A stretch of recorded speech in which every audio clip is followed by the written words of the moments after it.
Chapitre 30, le GIE et le GEIE. Premier point, le GIE, donc le groupement d'intérêt économique.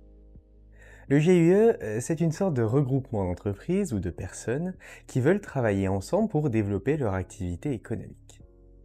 Ce qui est cool, c'est que chaque membre garde son indépendance. C'est pas comme une société classique où tout est fusionné. Imagine que toi, tu sois artisan boulanger et ton voisin, lui, il est agriculteur.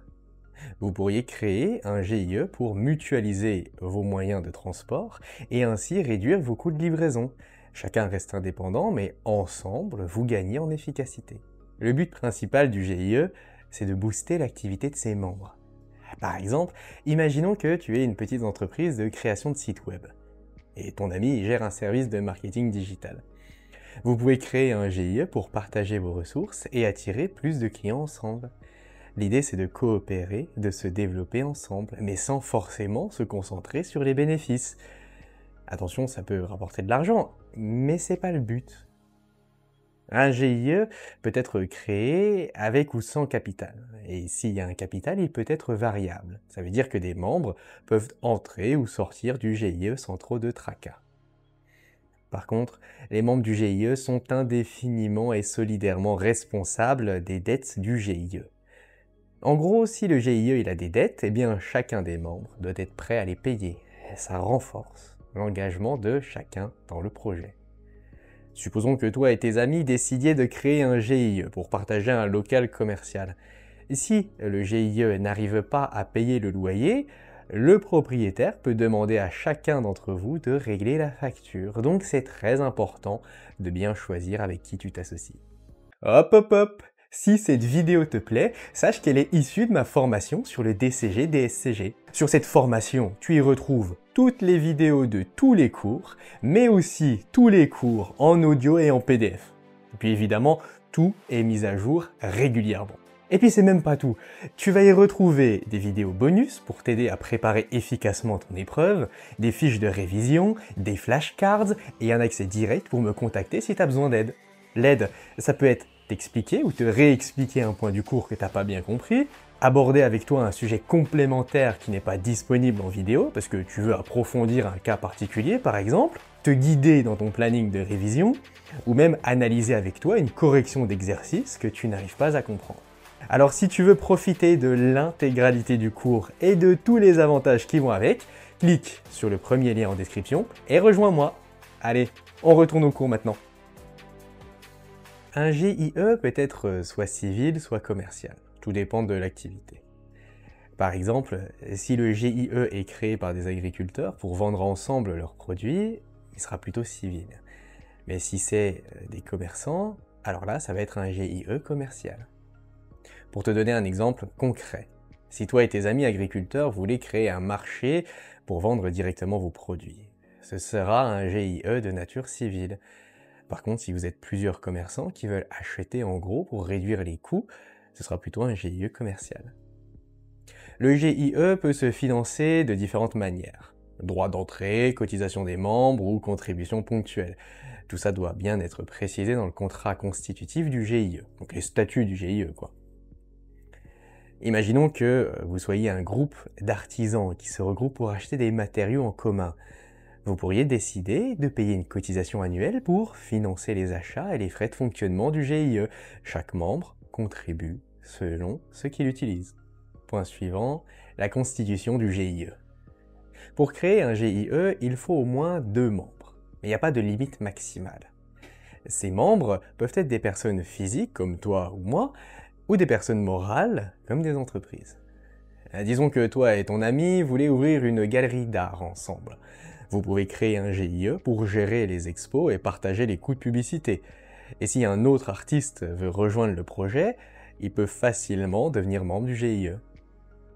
Il est généralement créé pour une durée déterminée. Ça veut dire que dès le départ, on sait jusqu'à quand il va exister. Par exemple, si tu crées un GIE avec d'autres startups pour organiser un événement annuel de tech, eh bien vous pouvez décider que le GIE il durera seulement 5 ans, le temps de bien lancer l'événement et de voir si ça fonctionne. Point suivant, le fonctionnement du GIE. Les règles pour devenir membre ou quitter le GIE, elles sont fixées dans le contrat constitutif, donc les statuts. T'imagines bien qu'on ne peut pas forcément partir comme ça du jour au lendemain, surtout si on a des engagements envers le GIE. Attention donc à bien se renseigner dans le contrat constitutif.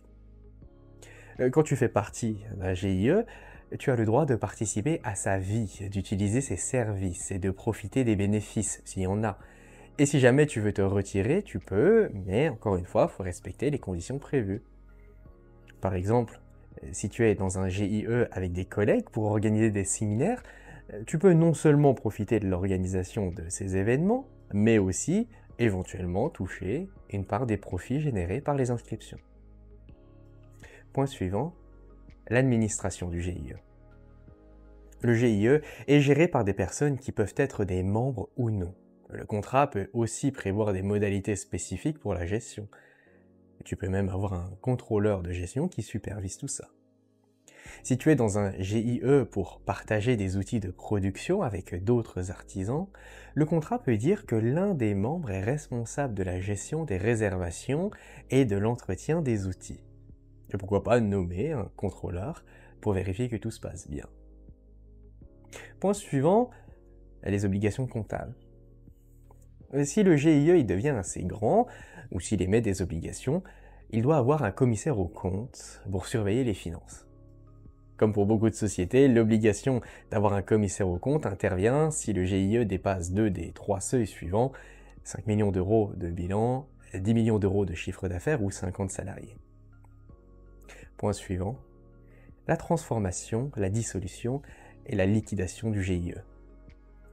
Un GIE peut se transformer en société en non collectif sans se dissoudre ni créer une nouvelle entité. Et inversement, une société ou une association peut se transformer en GIE avec l'accord de tous ses membres. Donc si toi et tes partenaires, vous décidez que votre GIE pour la vente de produits locaux fonctionne tellement bien que vous voulez en faire une véritable entreprise, vous pouvez le transformer en SNC sans tout devoir recommencer de zéro. Le GIE peut être dissous pour plusieurs raisons, comme la mort d'un membre ou la dissolution d'un membre personne morale. Si les autres membres veulent continuer sans lui, ils le peuvent. Imaginons que dans ton GIE, de créateur de contenu, un membre décide de fermer son entreprise. Le GIE pourrait être dissous, à moins que les autres membres ne décident de continuer sans lui. Point suivant, le groupement européen d'intérêt économique. Le GEIE, c'est la version européenne du GIE, conçu pour faciliter les activités entre plusieurs pays de l'Union européenne. C'est super pratique si tu veux travailler avec des partenaires d'autres pays européens. Les membres du GEIE doivent exercer une activité lucrative dans l'Union européenne, venir d'au moins 2 pays différents, et le siège social doit être situé dans l'Union européenne. Bon, ça semble plutôt logique.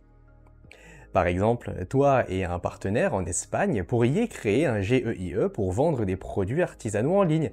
Ça vous permettrait de simplifier les démarches administratives et de mieux gérer vos opérations.